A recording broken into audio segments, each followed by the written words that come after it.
नमस्ते मित्रों, मधुरम हिंदी उदयपुर मेवाड़ में आप सभी मित्रों का स्वागत है।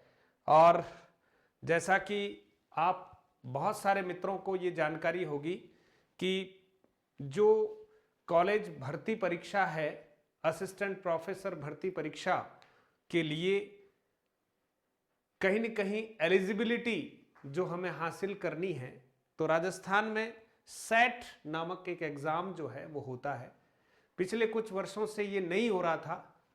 इस वर्ष ये एग्जाम जो है वो आयोजित है, स्टेट एलिजिबिलिटी टेस्ट। नोटिफिकेशन इसका जो है वो जारी हो चुका है मित्रों, और इसके नोटिफिकेशन के बाद कुछ प्रमुख जानकारियां जो आपको मुझे देनी है वो आप तक पहुंचाने का प्रयास कर रहा हूं। तो जितने भी मित्र हैं पूरी जानकारी इसमें मैं दूंगा मित्रों।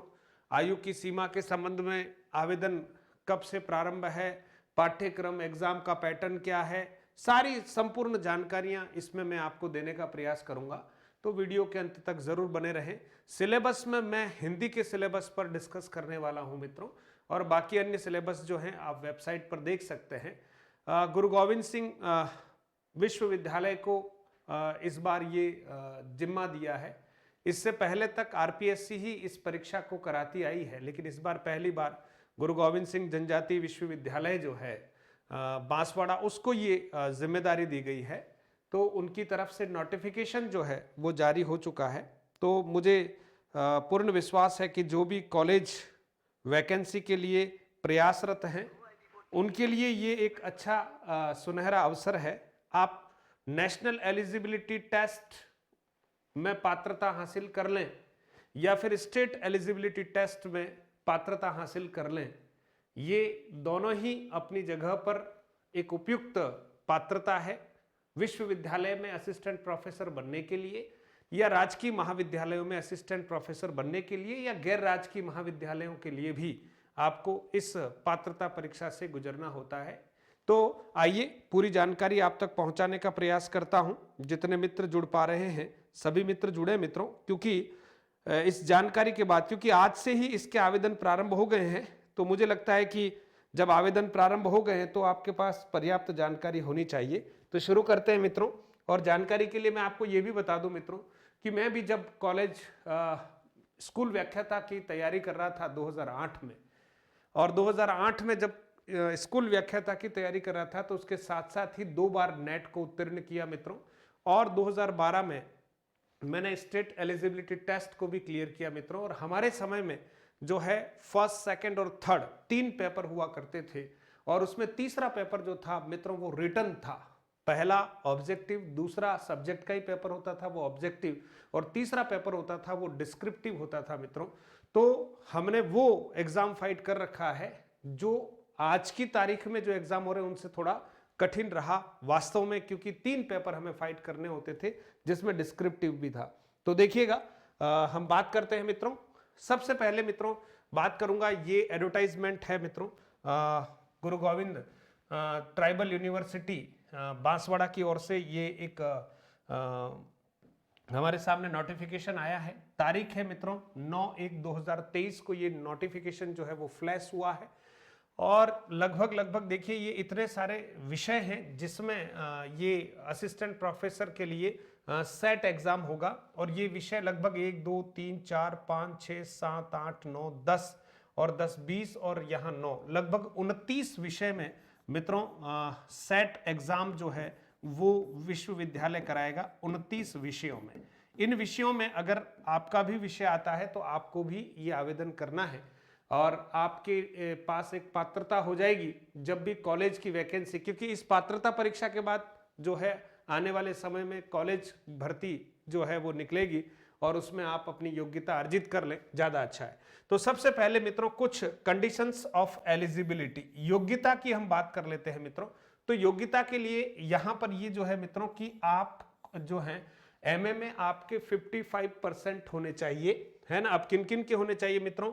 जनरल के, है ना, अनरिजर्व्ड जो भी है, जनरल ईडब्ल्यूएस कैंडिडेट, है ना। तो ये जनरल और ईडब्ल्यूएस कैंडिडेट दोनों के लिए कितने प्रतिशत होने चाहिए एमए में मित्रों, है ना। एमए या स्नातकोत्तर की बात की जा रही है, यहाँ एमएससी भी होगा, एमकॉम भी होगा और अन्य जो योग्यताएं हैं, ये स्नातकोत्तर योग्यताओं की बात कर रहा हूं कि जनरल और ईडब्ल्यूएस के लिए 55% कम से कम होने चाहिए। अगर 55% से कम हमारे अंक हैं एमए में एग्रीगेट, तो हम इस परीक्षा के लिए आवेदन करने के लिए योग्य नहीं माने जाएंगे। इसलिए 55% मिनिमम होने चाहिए। OBC, non creamy layer, SC, ST, handicap, है ना, थर्ड जेंडर कैटेगरी, ये जितने भी हैं उनको 50% अंक जो है मिनिमम अपने स्नातकोत्तर परीक्षा में होने चाहिए। यहां पर मित्रों जो अगर यहां हम बात करते हैं कि वे विद्यार्थी जो अभी एमए फाइनल में है या एमएससी फाइनल में है या एमकॉम फाइनल में है, तो क्या वो भी आवेदन कर सकते हैं क्या? हाँ, बिल्कुल, वो भी आवेदन कर सकते हैं जो फाइनल ईयर में है, यानी जिनका एमए फाइनल ईयर चल रहा है अभी, तो वो भी इसमें जो है आवेदन कर सकते हैं।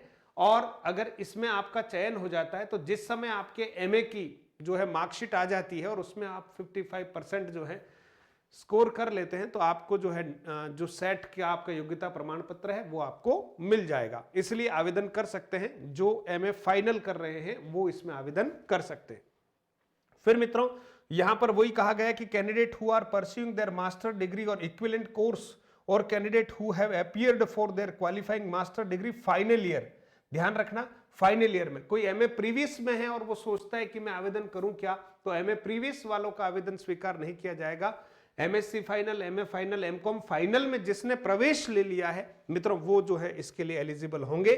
और इसके अलावा उन्होंने कहा कि however such candidate will be admitted provisionally and shall be considered eligible for award of eligibility only after they pass their master degree, है ना, यानी जो फाइनल ईयर में हैं और एग्जाम देना चाहते हैं और उनका चयन हो जाता है, तो उस केस में जब उनका फाइनल का रिजल्ट आ जाएगा और वो अगर 50% या 55% जो निर्धारित हैं वो प्राप्त कर लेंगे, उसके बाद जो है उनका जो है एलिजिबिलिटी का सर्टिफिकेट जो है वो रिलीज करेगा। ठीक है, ऐसी स्थितियां हैं। फिर दूसरा मित्रों यहां पर ये कहा कि candidate are required to appear in subject of this post graduation only, है ना, आपके पोस्ट ग्रेजुएशन के सब्जेक्ट को यहां पर देखा जा रहा है। कई बार क्या होता है कि कुछ ऐसे विद्यार्थी भी होते हैं जिन्होंने बीएससी की है और बाद में उन्होंने इंग्लिश से एमए किया है, तो वो सेट या नेट किस में करेंगे? इंग्लिश में करेंगे, समझ गए आप। या कुछ ऐसे भी विद्यार्थी होते हैं जो मान लो जिन्होंने एमकॉम किया है और उन्होंने फिर बाद में एमए कर दिया, है ना, तो आप सोचिए, तो एमए के जो सब्जेक्ट हैं उन्हीं सब्जेक्ट में आपको क्या करना है, ये सेट की पात्रता का फॉर्म भरना है। तो ये क्लियर हो गया मित्रों। फिर मित्रों बात करते हैं कि set certificate is valid for the particular state only and for ever. ध्यान रखना, जीवन में एक बार अगर आपने सेट परीक्षा को उत्तीर्ण कर दिया, आजीवन उसकी वैलिडिटी है और वो उस स्टेट के लिए ही एलिजिबल है। यानी सेट की परीक्षा उत्तीर्ण करने के बाद आप राजस्थान में कहीं पर भी अगर विश्वविद्यालय या कॉलेज में कोई भर्ती निकलती है असिस्टेंट प्रोफेसर की, तो आप उसमें अप्लाई करने योग्य है। लेकिन अगर आपने नेट कर रखा है मित्रों, तो आप पूरे भारत भर में जहां भी विश्वविद्यालय है या कोई भी इस तरह की कॉलेज में वैकेंसी निकलती है तो आप एलिजिबल हैं। तो नेट अपनी जगह पर है, पूरे राष्ट्रीय स्तर पर जो राजस्थान में भी लागू है, और सेट पर्टिकुलर राजस्थान के लिए ही है। अब बात करते हैं मित्रों कि इसमें नेगेटिव मार्किंग है या नहीं। तो सबसे पहले आप देखिए, नेगेटिव मार्किंग नहीं है। ठीक है, पेपर कितने घंटों का होगा मित्रों? तो पेपर 3 घंटों का होगा, है ना। पेपर की जो अवधि है वो कितनी होगी मित्रों? 3 घंटे होगी। और इसमें प्रश्न कितने आएंगे मित्रों? तो आप देखेंगे कि इसमें जो है प्रश्न जो है जो पेपर एक साथ आएगा मित्रों, यानी 2 पेपर आपको देंगे, आपको बीच में कोई समय नहीं मिलेगा। पहला पेपर जो आएगा जिसमें जो है 50 प्रश्न होंगे, और इन 50 प्रश्नों में मित्रों आपको कोई भी 40 प्रश्न करने हैं। 50 होंगे, उसमें से कोई भी आप क्या कर सकते हैं? 40 प्रश्न कर सकते हैं। प्रथम पेपर की बात कर रहा हूं, ठीक है। और परीक्षा का जो पैटर्न है मित्रों, वो पैटर्न जो है वो ऑब्जेक्टिव ही रहने वाला है। पैटर्न कौन सा रहेगा? ऑब्जेक्टिव रहेगा। परीक्षा का पैटर्न कौन सा रहेगा? ऑब्जेक्टिव रहेगा। मल्टीपल बेस्ड जो है मल्टीपल चॉइस वाले क्वेश्चंस होंगे, एबीसीडी वाले प्रश्न हैं, इसलिए कोई यहाँ रिटर्न का काम नहीं है। तो पैटर्न जो है वो कौन सा है मित्रों? ऑब्जेक्टिव है। फिर 50 प्रश्न का पहला जो है वो प्रश्न पत्र होगा, फर्स्ट पेपर होगा।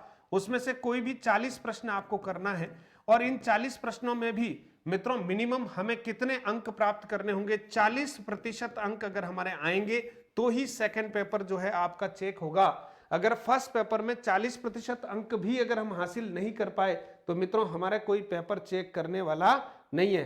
तो ये हमको ध्यान में रखना है कि यहां फर्स्ट पेपर के नंबर जो हैं वो नहीं जुड़ते हैं ठीक है, लेकिन ये आप जब क्लियर करोगे 40% मिनिमम आपके मार्क्स आने चाहिए तो ही सेकंड पेपर भले कितने अच्छा हो, है ना। अगर पहले प्रश्न पत्र में जो है वो अगर 40% का मतलब आप सोच लो 40 प्रश्न है ना, तो 80 मार्क्स हो गए। प्रत्येक प्रश्न का अंक भार जो है वो कितना है?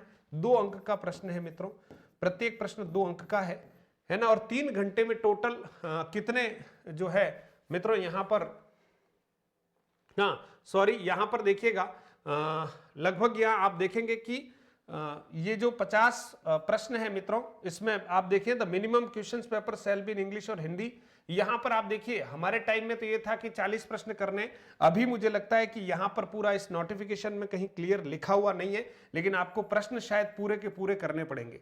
ठीक है, तो आप देखिए यहां पर 3 घंटे आपको मिलने वाले हैं और टोटल प्रश्न जो हैं वो आपके कितने होंगे? 150 प्रश्न आपके सामने होंगे मित्रों। तो 180 मिनट आपको मिल रहे हैं और यहां आप इसको क्लियर कर लें थोड़ा सा कि 50 में से 50 ही प्रश्न, लेकिन उसमें से 40% जो है मिनिमम मार्क्स आपको लाने पड़ेंगे। यहां नोटिफिकेशन में कहीं क्लियर नहीं है, और क्लियर होगा तो इसको स्पष्ट करेंगे।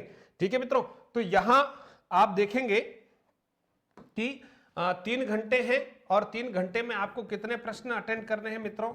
150 प्रश्न अटेंड करने हैं। प्रत्येक प्रश्न कितने अंक का है? 2 का। तो पूर्णांक की अगर बात करें तो टोटल पूर्णांक कितना होगा?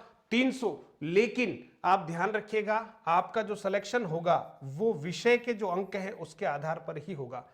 पहला प्रश्न पत्र जो है वो केवल एक प्रवेश द्वार है, सेकंड पेपर के चेक करने का प्रवेश द्वार है। इसलिए आप ध्यान दीजिएगा, आपकी जो मेरिट बनेगी मित्रों वो विषय में जो आपने कितने मार्क्स अर्जित किए उसके आधार पर ही बनेगी, वो 200 अंकों के आधार पर बनेगी। ठीक है, तो 100 मार्क्स ये हो गए, 200 मार्क्स ये हो गए सेकंड पेपर के। सेकंड पेपर में कितने प्रश्न आएंगे? तो 100 प्रश्न आएंगे मित्रों। और this is based on the subject selected by the candidate and will assess domain knowledge, है ना। तो ये सब्जेक्ट पर बेस्ड होंगे। और इधर जो पहला पेपर है मित्रों वो क्वेश्चन पेपर जो है वो कहीं न कहीं मेंटल एबिलिटी से संबंधित है, और इसके साथ साथ कुछ दूसरे जो कार्य हैं, रीजनिंग एबिलिटी, रीडिंग कॉम्प्रिहेंशन, है ना, इस तरह की बातें, जनरल अवेयरनेस आदि के बारे में ये पेपर रहने वाला है। फिर आप देखिएगा यहां मार्किंग स्कीम की बात करेंगे तो प्रत्येक प्रश्न के 2 मार्क्स हैं। For each correct response candidate will be get 2 marks और there is no negative marking. ये अपने को खास बात है कि यहां पर कोई नेगेटिव मार्किंग नहीं है, तो नेगेटिव मार्किंग की स्थिति यहां पर नहीं है, ध्यान दीजिएगा। अब मित्रों सिलेबस ऑफ द टेस्ट, अब आप देखिए सिलेबस क्या है। यूजीसी का जो सिलेबस है मित्रों, यूजीसी का सिलेबस है बस सेम वही सेट का भी सिलेबस है, कोई चेंज नहीं है। अब यहां पर बात की जा रही है फीस के रिगार्डिंग मित्रों, तो देखिए फीस 3 तरह की फीस यहां पर रखी गई है। जो जनरल है, एसबीसी है, ओबीसी, जो क्रीमी लेयर है उनको 1500 रुपए इसके लिए जमा कराने हैं ऑनलाइन। जो ईडब्ल्यूएस है, एसबीसी है ना, ओबीसी, जो नॉन क्रीमी लेयर की बात की जा रही है उनको जो है 1200 रुपए की फीस है मित्रों नॉन क्रीमी लेयर के लिए, है ना, और ईडब्ल्यूएस के लिए। SC ST of Rajasthan, Rajasthan के जो एसटी एससी या हैंडीकैप जो हैं उनको मित्रों 750 रुपए की फीस जो है वो जमा करानी है। राजस्थान से बाहर के जो भी कोई अभ्यर्थी इसमें भाग लेना चाहेंगे और वो एसटी एससी हैं तो उनको जनरल में ही गिना जाता है और उनको 1500 रुपए फीस देनी है। अब ऑनलाइन आवेदन जो है मित्रों 12/1/2023 से प्रारंभ हो चुके हैं और 11/2/2023 11:59 तक आप ऑनलाइन आवेदन कर सकते हैं, यानी 1 महीना पूरा समय दिया गया है, ऑनलाइन आवेदन करें। सबसे बड़ी बात यह है कि डेट दे दी गई है मित्रों की एग्जाम की डेट कौन सी होगी। तो एग्जाम डेट मित्रों जो दी गई है वो एग्जाम डेट दी गई है 19 मार्च मित्रों, 19 मार्च 2023 एग्जाम डेट दे रखी है। तो मोटा मोटी आप मान के चलेगा कि 2 महीने का समय हमारे पास है, हमें पढ़ाई करना प्रारंभ कर देना चाहिए जो भी स्पेशली इस एग्जाम को क्रैक करना चाहते हैं। ठीक है मित्रों, और डिटेल जो नोटिफिकेशन है वो www.ggtu.ac.in पर उपलब्ध है, आप इसको लॉगिन करके देख सकते हैं मित्रों। ठीक है। और आप जो हैं, ये तो बात हो गई नोटिफिकेशन की मित्रों। अब हम बात करते हैं लगभग लगभग उम्र का जो भी पैरामीटर है मित्रों, वही अधिकतम जो जनरल वगैरह के लिए 40 वर्ष है। फिर जिनको रिजर्वेशन वगैरह मिल रखा है उनको +5 ईयर्स और जो मिलता है, जो आमतौर पर आरपीएससी के द्वारा जो रिलैक्सेशन दिया जाता है एग्जाम्स में, एज के बारे में वही सेम बातें हैं। ठीक है, फिर भी आप डिटेल जो है वो www.ggtu.ac.in पर बहुत विस्तृत जो विज्ञापन है उसको देख सकते हैं। ठीक है मित्रों, अब आप देखिए जो सिलेबस है वही यूजीसी का ही सिलेबस है मित्रों। इसमें प्रथम प्रश्न पत्र जो है मित्रों, जिसमें 50 प्रश्न आने वाले हैं, उसमें आप देखिए क्या क्या आ सकता है। इस प्रश्न पत्र का मुख्य उद्देश्य परीक्षार्थी की शिक्षण और शोध क्षमता का मूल्यांकन करना है ना। अतः इस परीक्षा का उद्देश्य शिक्षण और शोध अभिवृत्ति का मूल्यांकन करना है। उनसे अपेक्षा है कि परीक्षार्थी के पास संज्ञानात्मक क्षमता हो, इसको प्रदर्शित कर सके। संज्ञानात्मक क्षमता में विस्तृत बोध, विश्लेषण, मूल्यांकन, तर्क संरचना की समझ इसके लिए आवश्यक है। इसमें भी कुछ इकाइयां हैं मित्रों। पहली इकाई है जो शिक्षण अभिवृत्ति की है, इसमें कुछ सब पॉइंट्स भी दे रखे हैं। पहली इकाई जो है फर्स्ट पेपर में, पहली इकाई जो है वो शिक्षण अभिवृत्ति की है। ठीक है, टीचिंग एप्टीट्यूड की है। दूसरा मित्रों शोध अभिवृत्ति की है। फिर तीसरी इकाई बोध है, चौथी इकाई संप्रेषण है और पांचवी इकाई गणितीय तर्क और अभिवृत्ति है। गणितीय तर्क एवं अभिवृत्ति है ना। और फिर आप देखेंगे छठी इकाई है युक्ति युक्त तर्क, सातवीं इकाई है आंकड़ों की व्याख्या, आठवीं इकाई है सूचना और संचार प्रौद्योगिकी, जिसको आईसीटी कहते हैं। तो ये एक महत्वपूर्ण जो अध्याय है पहले पेपर के, आपको ध्यान रखना है। इकाई 9 लोक विकास और पर्यावरण और इकाई 10 उच्च शिक्षा प्रणाली, ये सब है मित्रों, तो आप ध्यान रखिएगा। ये 10 इकाई जो है वो आपको पढ़नी। अब इसकी कौन सी पुस्तक हम लाएं मित्रों, तो मैं आपको बताऊं, जिसको मैं पढ़कर यहां तक पहुंचा हूं मित्रों। मैंने प्रतियोगिता साहित्य सीरीज की पुस्तकें पढ़ी थी। प्रतियोगिता साहित्य सीरीज, ध्यान दीजिएगा, प्रतियोगिता साहित्य सीरीज आगरा। ठीक है, प्रतियोगिता साहित्य सीरीज की पुस्तक आपको ले लेनी है।